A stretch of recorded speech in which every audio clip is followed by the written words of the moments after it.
My name is Brianna Cooper. At my cousin's engagement party, right in the middle of the clinking glasses and glittering lights, she turned to me and said, loud enough for the entire room of 100 people to hear, Bree, could you bring the menus over? The whole room burst into laughter. I smiled too, my hands resting on my dress, but inside something sank. They thought I was just a diner waitress. And to be fair, I used to be. What they didn't know was that I owned the building they were partying in. Have you ever been looked down on by your own family simply because of your job? If so, leave a comment. This story is for you. Don't forget to like, share, and subscribe so you won't miss what comes next, where the truth begins to unfold. And the first thing I did was not give back the wedding gift envelope. I left the party earlier than everyone else, not out of spite, but because I didn't trust myself to sit another minute in that room without giving something away. Watching my relatives chat excitedly over job promotions and investment strategies, I felt like I was listening to a different language. I used to think I was part of that world, or at least I thought so, until the day they made it clear I was just the girl who brings the food. 3 years ago, when my mother passed away from cancer, I thought maybe the loss would bring the family closer. But only a week after the funeral, I was summoned to a family meeting, not to honor her memory, but to talk about selling her house. The only house she left behind, the same house I had cared for her in during her final 2 years. Every brick in that place was soaked with sleepless nights and quiet prayers. My aunt, my mom's younger sister, spoke first. Bree, you've already been living there, so selling it makes sense. It needs to be divided equally among the siblings. I remember sitting there in silence. Then my uncle chimed in, with a tone like it was the most logical thing in the world. You're young, no kids. You don't need a house that big. Better to sell and invest. I pressed my lips together. They spoke as if I hadn't bathed my mother, hadn't slept on the sofa for months, hadn't prayed each night she'd live just one more year. But Mom left that house to me, I said softly, barely believing I was hearing myself. Words mean nothing without a signed and notarized will, my aunt shot back. Did your mom write one? Did she notarize it? If not, by law, it gets split evenly. I said nothing more. I knew my mother had written a will, handwritten, not notarized, tucked in the drawer of her old desk. She used to tell me, I know you won't let anyone touch this house if I'm gone. But to them, I was just the waitress. I had no voice in that room. So I nodded. I sold the house, but I didn't split the money. Quietly, I transferred all of it, over $300,000 after taxes and fees, into a private account I had opened earlier under initials and a new business address. I had no grand plan at the time. I just knew I couldn't let that money be carved up by people who hadn't visited my mother once in the hospital. I started learning about investing, at first just a few small shares in a rising restaurant chain called Savelle Eats. I'd stumbled across it in a blog post by a food writer who mentioned they were seeking investors for a third location. I showed up with a bare face, an old button-up shirt, and no one looked at me twice. We usually don't work with investors who don't have experience in the industry, one of the co-founders said. But I've worked as a waitress for 8 years, I replied. I know what customers want and I know what staff need to stay. They exchanged glances. Eventually, they agreed to let me invest a small share. I told no one about the deal. Even when the contracts were signed, I used my second legal name, B.C. Coppersmith Investments.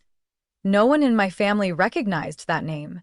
It was the first thing I truly owned that they couldn't touch. For the next 2 years, I continued working at the same diner while quietly tracking Saville Eats. The chain grew rapidly, thanks to smart space optimization and a creative team of young chefs. And when they needed fresh capital to acquire an aging hotel with potential to be converted into a culinary and events complex, I was their first call. I agreed, on one condition. I wanted majority ownership. No one believed I had the money. But I did, from the house, from the tripled investment, and from the countless nights I served tables and saved every dollar.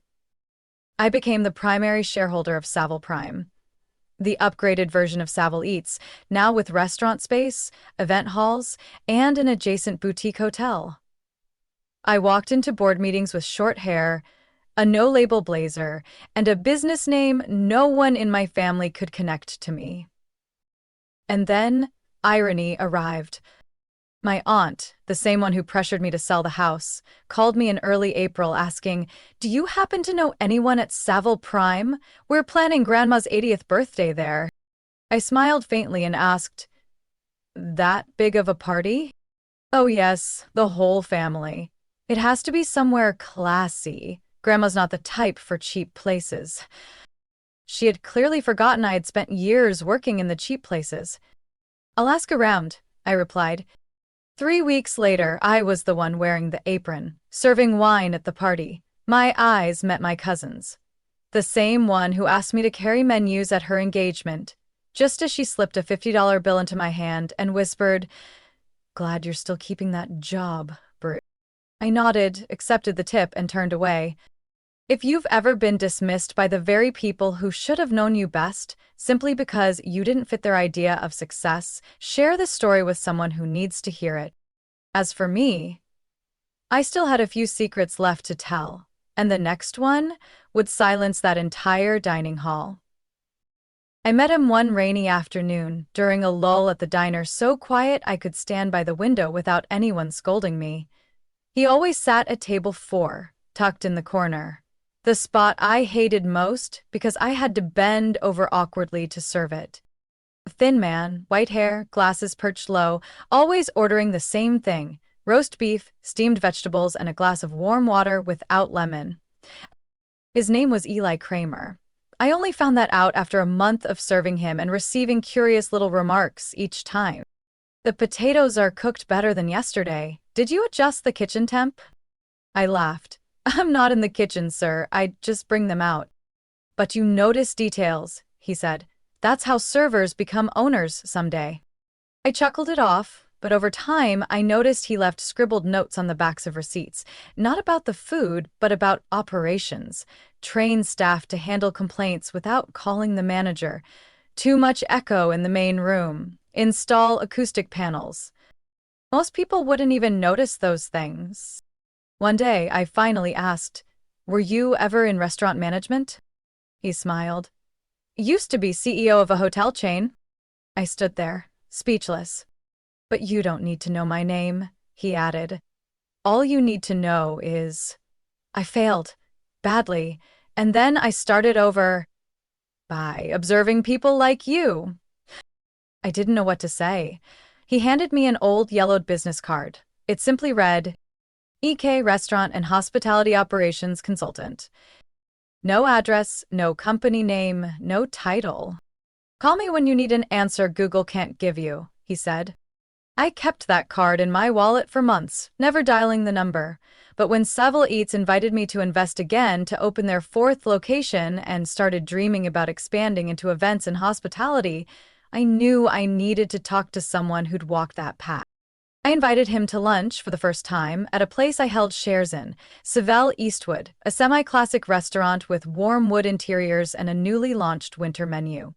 He arrived right on time, sat at table 3, looked around and nodded. "Lighting's good. Seats are comfortable enough not to hurt your back. Background music's a little loud." I smiled. "I'm thinking about putting in more money, but I don't know if I should go all in.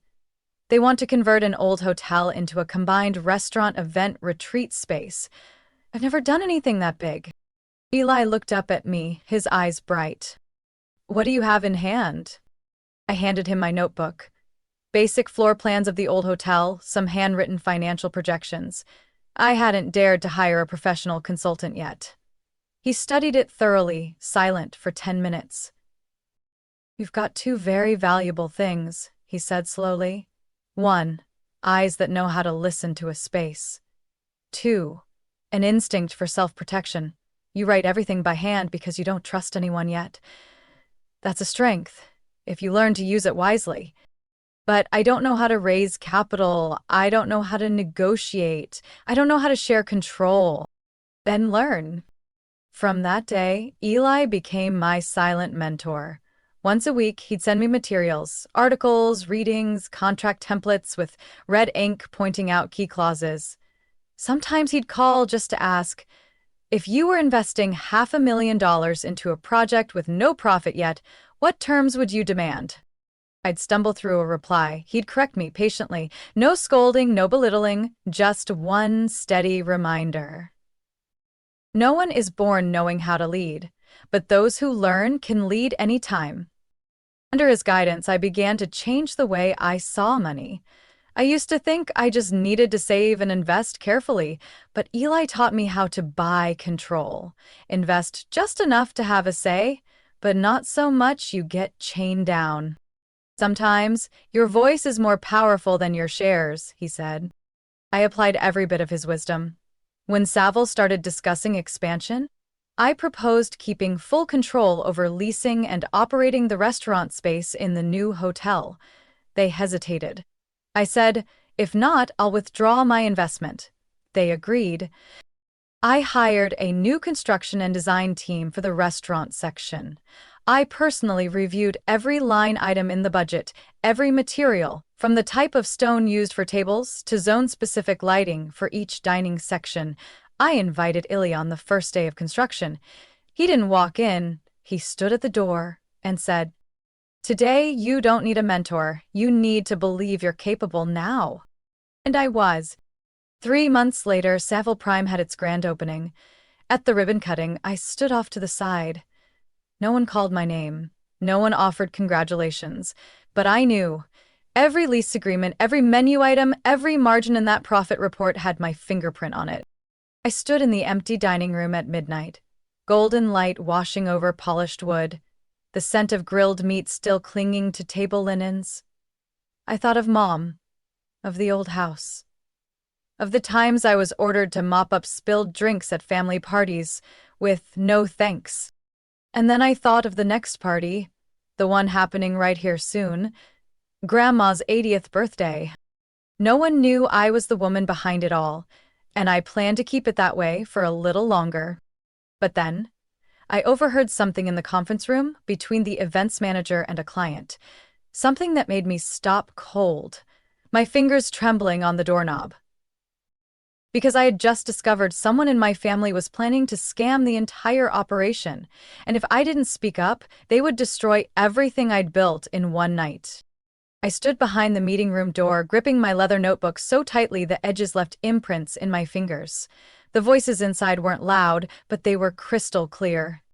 Who does she think she is? That voice, I knew it instantly, was Harper's, my cousin. The same one who asked me to carry the menu at her engagement party 3 months ago. We just need to sign the event contract, then find some excuse to blame them for poor service, demand a refund. Grandma won't suspect a thing. A deeper male voice jumped in, steady, smug, just as despicable. Yeah, sign first, then blast them online, 1-star reviews, demand full reimbursement. I've done that with a Napa resort. They panicked over bad press and paid back everything. That was Tyler, Harper's fiancé.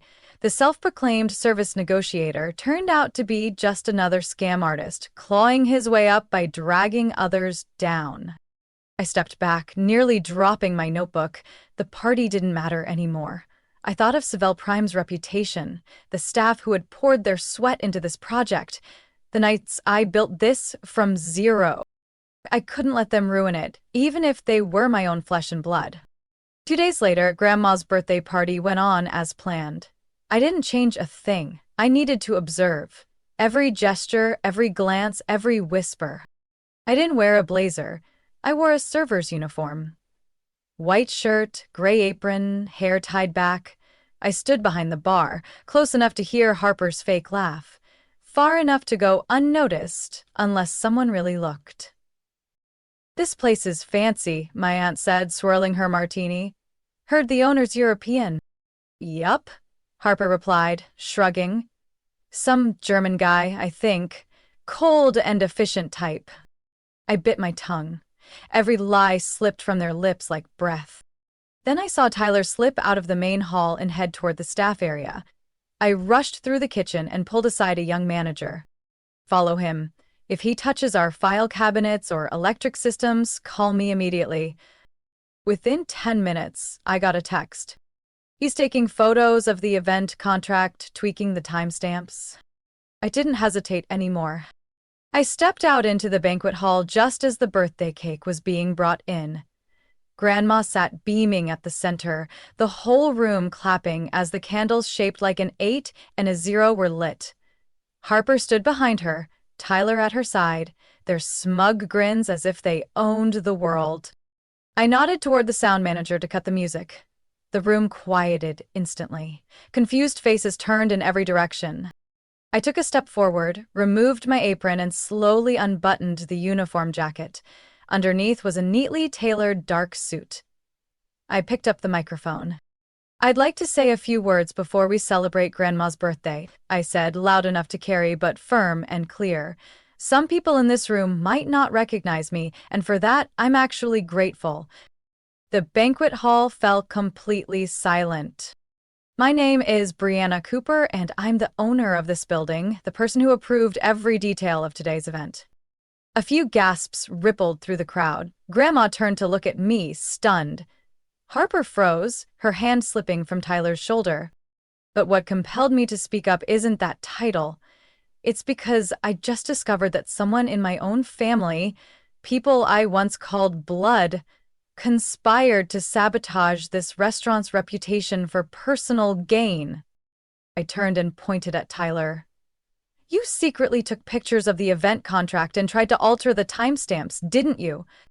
Tyler opened his mouth, but no words came out. "And Harper," I said, locking eyes with my cousin, "you planned this with your fiancé in the conference room 3 days ago. I heard everything. I recorded it." Harper stammered, You were eavesdropping on us." "I run this place, and it's my responsibility to protect it, even from those I once called family." The room stayed frozen in silence. Grandma sat still, the sparkle from 5 minutes ago gone from her eyes. Aghast, possibly one of my aunt's friends, whispered, "Is that true? She owns this place?" Someone else replied, "I saw her in last month's business magazine, BC Coppersmith." Harper stepped toward me, her voice cracking. "Brie, I didn't mean to hurt you. I just thought—" "I don't need your excuses," I said. "I need you to understand that no one, not even you, has the right to undermine someone's work and expect forgiveness just because of family ties." I turned to Grandma. "I'm sorry for disrupting your birthday, but I couldn't stay silent any longer." She placed her hand on her knee, her voice low but steady. "I'm proud of you, Brianna. If your mother were still alive, I believe she'd be smiling too." I tightened my grip on the microphone, feeling something in me settle. And I still wasn't done. Because what happened the next morning was the blow that ensured my family would never be the same again. The next morning, as I walked into my second-floor office at Seville Prime, my assistant Kate was already waiting. Her face looked a bit pale, holding a yellow envelope in her hand. "What's going on?" I asked, removing my scarf and hanging up my coat. "You should read this right away," Kate said, placing the envelope on my desk. "It's from Harper's family attorney. Looks like they're planning to sue." I wasn't surprised. I sat down, carefully opened the envelope, and pulled out the documents. It wasn't long, just a letter threatening legal action for defamation, damage to reputation in the community, and negative impact on personal business affairs. I let out a dry laugh. "She's planning to sue me for telling the truth? Inside a place I own?" I muttered, placing the letter down. "How do you want to respond?" Kate asked softly. "Not yet. Call our attorney and forward a copy to them," I said. "But Kate, is there anything else I should know?" Kate nodded, somewhat reluctantly. "There are rumors your aunt, Mrs. Clarissa, has been contacting some real estate investors in the area. She's claiming you're exploiting family ties and using the restaurant to manipulate relatives. A few people heard and are starting to ask questions." I stood silent for a while. Then I walked over to the large window that overlooked the street below, the one I spent years helping to rebuild, brick by brick. My aunt really doesn't miss a chance to tarnish my name, I said, almost like talking to myself. Even though she was the one who once pressured me into selling my home to split it fairly. That afternoon, I got a call from an unfamiliar number. The voice on the other end was deep and brisk. Miss Brianna Cooper? Yes, speaking. This is Reed Morrison, Vice President at Archer Capital. We currently hold a few properties adjacent to your complex. I understand you're managing Seville Prime and a few other venues. I narrowed my eyes. Archer was one of the region's biggest investment firms, known for buying distressed properties and flipping them into shopping centers. That's right. How can I help you?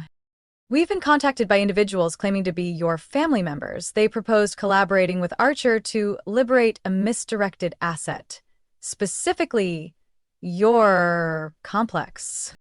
I paused. My heart pounded. You're saying they proposed buying out Seville Prime? Not just that. They pitched a full ownership transfer by damaging the public image and creating media pressure. I drew a deep breath. And what did Archer think of that proposal? We declined, he said firmly. We don't do business with people who mix personal vendettas into asset negotiations. But we thought you should know it seems they're not planning to stop anytime soon. I thanked Mr. Morrison and ended the call, then sat in silence. They didn't just want to humiliate me at the party. They wanted to dismantle everything I'd built. They were playing a game of chess I never asked to join. But now, if I didn't make the next move, I'd lose it all. 3 days later, I received a meeting request from someone I never expected. Carter, the only cousin I had ever trusted in the family. He was Aunt Clarissa's oldest son, once a law student who later transitioned into finance and almost never got involved in family drama. We met at a small cafe in Brooklyn, the kind of place I knew no one from my family had ever stepped foot in. You look thinner, I said when I saw him again after nearly 2 years. Family drama's been keeping me up at night, Carter replied bluntly.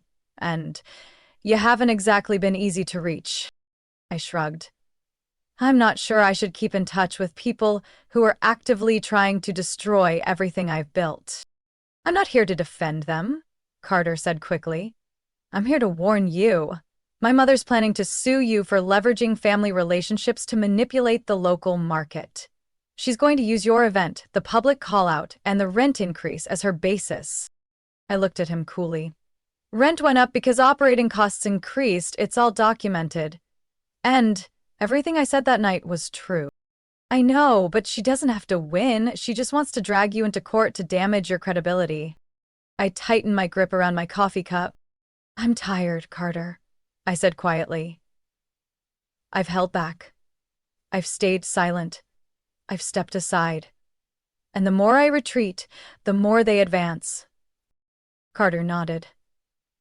I'm not asking for forgiveness. But if there's anything I can do to stop this, I will. I looked up at him. For the first time in months, I felt like I wasn't entirely alone. If you mean that, I need you to verify some old transactions between your mom and a few real estate brokers, I said. I suspect they used my name to secure funding before Seville Prime even launched. Carter's expression darkened. If that's true, she won't be able to come back from that. I exhaled. I don't need her to come back. I just need her to stop. If you've ever been betrayed by your own family, not just with words but with deliberate actions, leave a comment below. Sometimes the people who hurt us most share our blood, but sometimes the hand that reaches out when we need it the most comes from someone we never expected.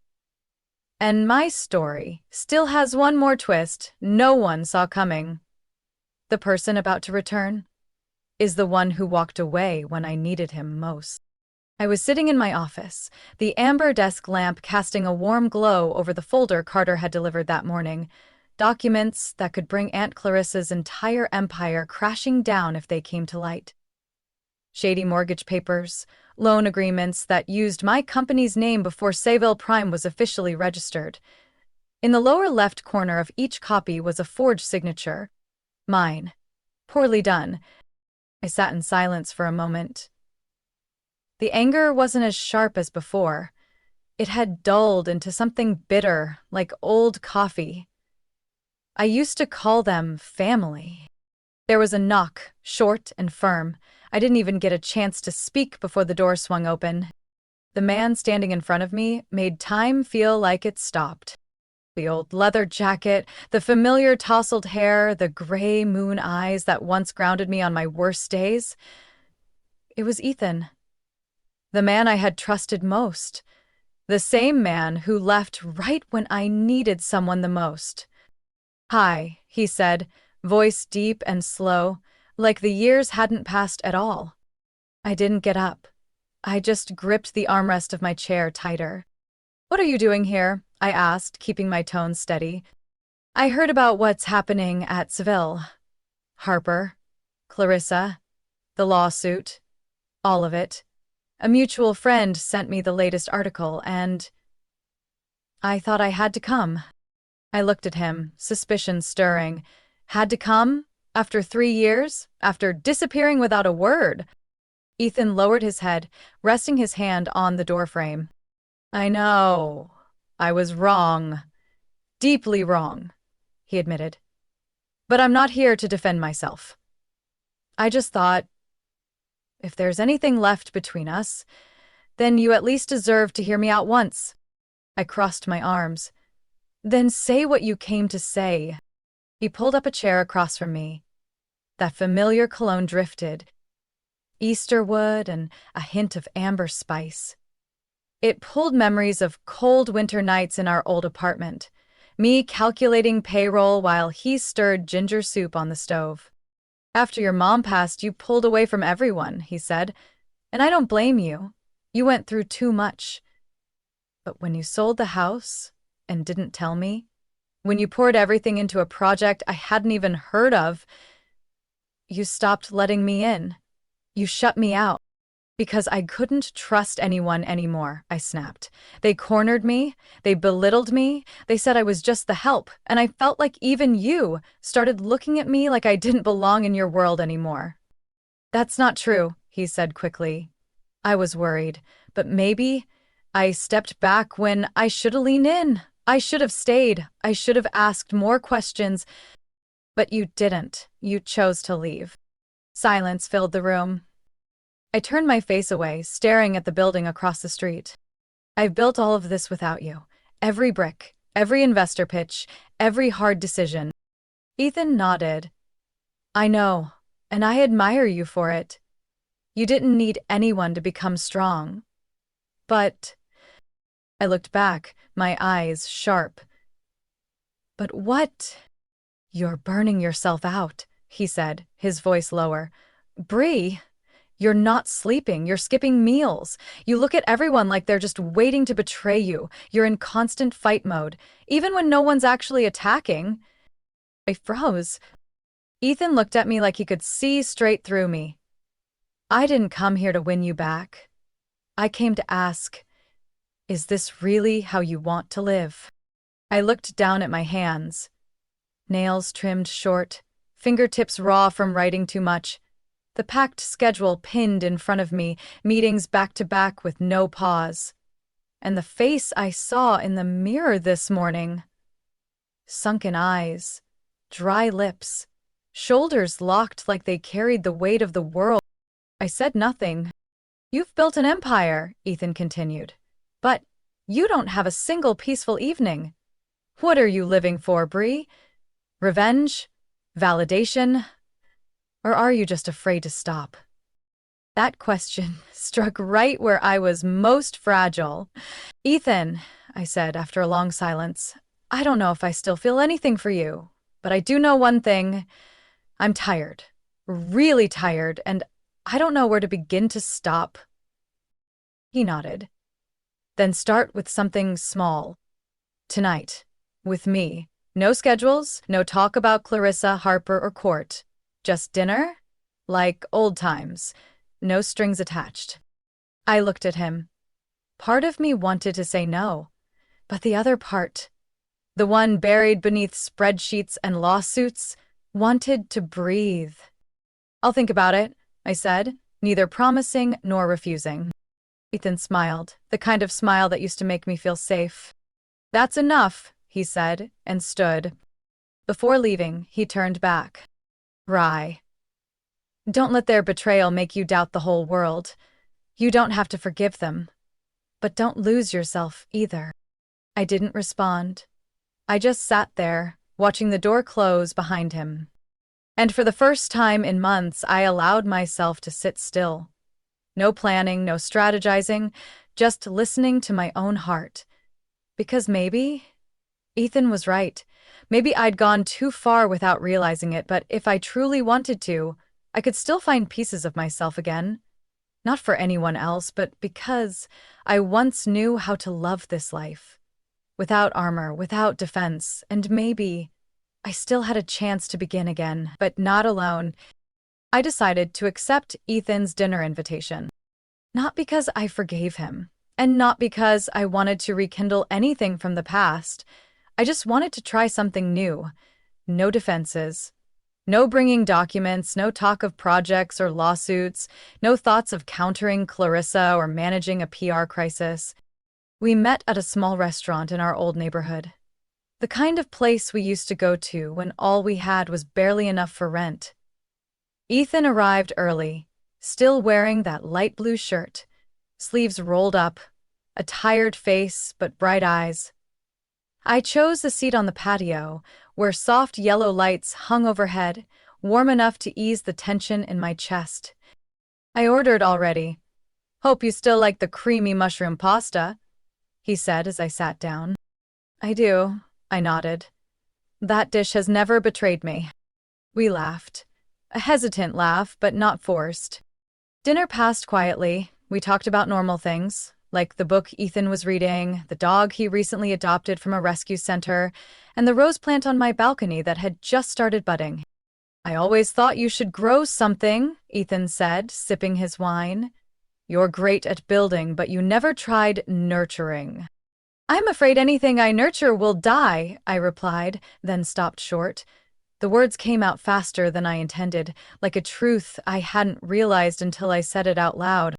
Ethan didn't reply. He just gave a small nod, like he understood. 2 days later, I got a message from Harper. "Can I talk to you for a bit? Just me, no Tyler, no one else. I need to say something." It took me nearly 5 minutes to decide whether to respond. In the end, I typed 3 words. 10 a.m. tomorrow. Stone and oak. Harper arrived on time. She wore a long dress, no makeup, no lipstick like usual. She looked different. Not the smug version from the birthday party, nor the bitter one I exposed, but worn down, like someone who had nothing left to hide. "Did you order yet?" she asked softly. "Jasmine tea. You?" "Peppermint." We sat in silence as the staff poured hot water into our pots. Harper fiddled with the teacup handle, eyes down. "I didn't come to apologize," she said. "Good," I replied curtly. "Because I know sorry isn't enough. I just wanted you to understand. I don't hate you. I was just jealous." I said nothing. I waited. Growing up, you always had this thing. Adults noticed you. My mom would always say, "Brianna doesn't even try, and people still like her." I had to be smarter, speak better, dress right. I tilted my head slightly. "And that made you think I deserved to be torn down?" "I thought you'd never give me space to stand beside you. So I tried to create a board where I could have the upper hand. Unfortunately, I chose the wrong game." "And the wrong opponent," I said. Harper nodded, looking me in the eye for the first time. "I didn't come to ask for anything, but I'm pulling out of the lawsuit. I've signed the withdrawal, and Tyler—" She gave a faint laugh. "He was a mistake." "A big one," I said. "Huge," she admitted. We sat a while longer. As Harper stood, she said, "I don't expect forgiveness, but if you need someone to confirm Clarissa forged the signatures, I can testify." I looked at her, for the first time seeing someone grown. No longer the bratty cousin, no longer a shadow behind backdoor sabotage. Thank you, I said. And, Harper, yes, you don't have to be jealous of me anymore. Because honestly, I once wished I could be someone else too. Maybe now you get to just be you. If you've ever had someone in your family turn against you, and one day they return not to apologize but to take responsibility, then you'll understand why I said nothing more when Harper walked away. No hug, no forgiveness, but no resentment either. Just a quiet nod, like closing a door gently instead of slamming it shut. And I had no idea that just 2 days later, the person walking into my office would be someone I never thought I'd see again. Not Ethan, not Carter, but the one who made me shrink my whole childhood. Now standing there with trembling hands, holding a letter requesting to lease space again. 7:30 in the morning. I had just arrived at the office and hadn't even taken off my coat when Kate walked in. Her expression difficult to read, part shock, part discomfort, like someone carrying a secret they weren't sure how to reveal. You should brace yourself, she said, lowering her voice. Someone's waiting in the lounge. I set my bag on the chair.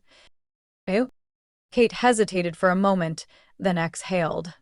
Mrs. Clarissa. I stood still. The room felt suspended in a long breath. Not because I was afraid to see her, but because I never thought she'd show up now, just as I was cleaning out the corners of my life to begin a new chapter. She came on her own? I asked. No one with her, no lawyer, just herself and an envelope. I sat down and took a deep breath. Let her in, I said. And don't bring coffee.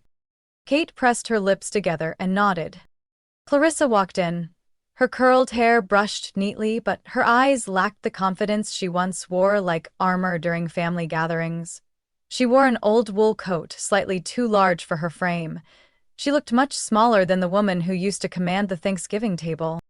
I didn't stand. I gave a slight nod. Take a seat. She nodded and sat across from me. A long silence stretched between two women who once considered each other family, and now, strangers. I didn't come here to cry, she began. Good, I said calmly. I came to talk about the storefront on 7th Street, she said, pulling out an envelope and placing it on the table. I want to lease it again, at the new rate. I raised an eyebrow. The craft shop? I asked. Yes, she replied, unwavering. After the lawsuit was withdrawn, a few investors pulled out. I need to start over. And that space is the only place I've ever managed to build something on my own. I picked up the envelope but didn't open it. You think I should help you? I didn't come asking for favors. I came because I know this is a fair transaction. I leaned back in my chair, arms crossed. You forged my signature, filed a false lawsuit, smeared my name in the press, pushed me to the edge mentally, and now you want me to pretend it didn't happen? No, Clarissa said, meeting my eyes. I want you to remember when you were little and used to follow me to pick out fabric for dresses. You once said you wanted to open the most beautiful craft store in the city. I didn't believe in that dream when you got older, but you've done far more than that. Her words stopped me cold.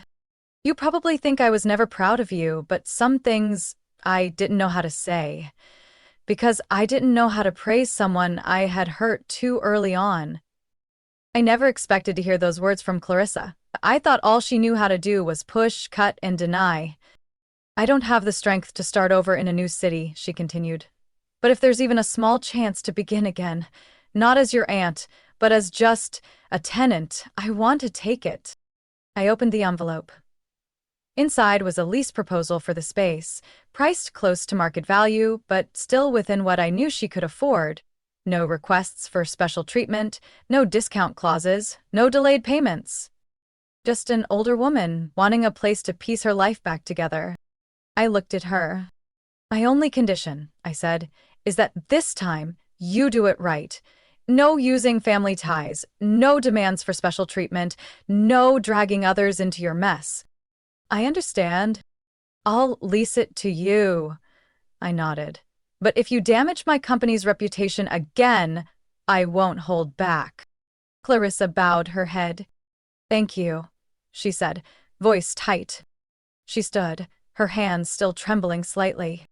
Before reaching the door, she paused. Brianna, she said softly, I know there are no words that can rewrite the past. But if someday you want to hear the real story about your mother, about why I once demanded to split that house, I looked up. Call me, she said. I owe you that. She left like a slow wind, without a sound, but I knew something in me had shifted. Not forgiveness, not reconciliation, but acceptance. Some wounds never fully heal, yet we can still move forward, carrying them quietly, no longer bleeding. And that was enough to make me consider writing a new chapter of my life. One that included not only those who walked away, but also those who came back. 2 weeks after that meeting with Clarissa, I sat down with the legal and HR teams at Seville Prime to review every lease agreement tied to properties owned by my company. Not just because of recent events, but because I had made a bigger decision to reset everything, from how we treated our tenants to how we built community. I want to host a dinner, I said in the meeting. Not a fancy gala. A family-style meal for everyone who's ever leased from us, ever worked with us, ever pinned their hopes on a tiny kitchen, a corner flower shop, or a neighborhood bakery. They looked at me, surprised. Some smiled, others blinked. And where do you plan to sit at this dinner? Kate asked, glancing up from her notes. I smiled. At the head of the table. Not because I wanted to assert power, but because this time I wanted everyone to clearly see who the owner was, and why she no longer needed to stay hidden. That evening, the main hall of Seville Prime was transformed into an open space. No long banquet tables arranged by hierarchy, no stage. Just small round tables, warm lighting, earth-toned tablecloths, and sprigs of lavender in repurposed glass jars. I arrived early. I personally adjusted the napkins, checked each candle, and sat down to take a deep breath when everything was ready. The first to walk in was Mr. Marquez, owner of the oldest shoe store in the row of buildings I'd bought 3 years ago. He once scolded me for not recognizing the scent of real leather and threatened to sue me when I suggested upgrading his ventilation system. Miss Brianna, he said, calling me that for the first time. We figured you'd never personally invite anyone. I used to think I belonged behind the scenes, I replied. Now I want to sit at the table. One by one, they arrived. The bookstore owner, the couple who ran the Italian bakery, the hairdresser who once only charged spare change to broke students, the stuttering barista, and most surprising of all, Harper. She wore a simple button-down shirt, her hair in a high bun, her eyes no longer shy. She approached me quietly. I didn't come to give a speech. I just want to learn how to sit with people again. I nodded. Good. There are no speeches tonight. When everyone was seated, I stood and tapped gently on a glass. We used to be strangers renting the same space. Tonight, I want us to become people building a community together. Every person at this table has lived, dreamed, failed, and risen again in rooms they built with their own hands. There was no roaring applause, just nods, handshakes, and understanding glances. I sat down, feeling a weight lift from my chest that I hadn't even realized I'd been carrying. After dinner, as guests stood around chatting in small groups, I saw Ethan walk in from the hallway. He wore a white shirt, a gray coat, and carried a small box in his hand. I thought you weren't coming, I said as he approached. I wasn't going to, he replied, glancing around, but someone told me she's learning to open up, and I wanted to witness that. I smiled, soft as a breeze. What's in the box? Just a small gift. He lifted the lid. Inside was a tiny wooden model of a house, green-roofed, with words carved by the door. Build from heart, not from hurt. I went still. You made this? No, but I had it made because I know you don't need expensive gifts. You need something that reminds you why you started. I reached out and gently touched the wooden roof.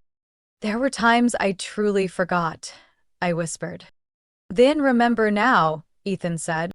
I looked around the room, saw Clarissa sitting beside Mr. Marquez's wife, sharing pictures of her grandkids, Harper helping clear dishes, Kate laughing as if financial deadlines and reporting pressures had never existed. I turned back to Ethan. Do you think I can start over? You don't need to start over, he said.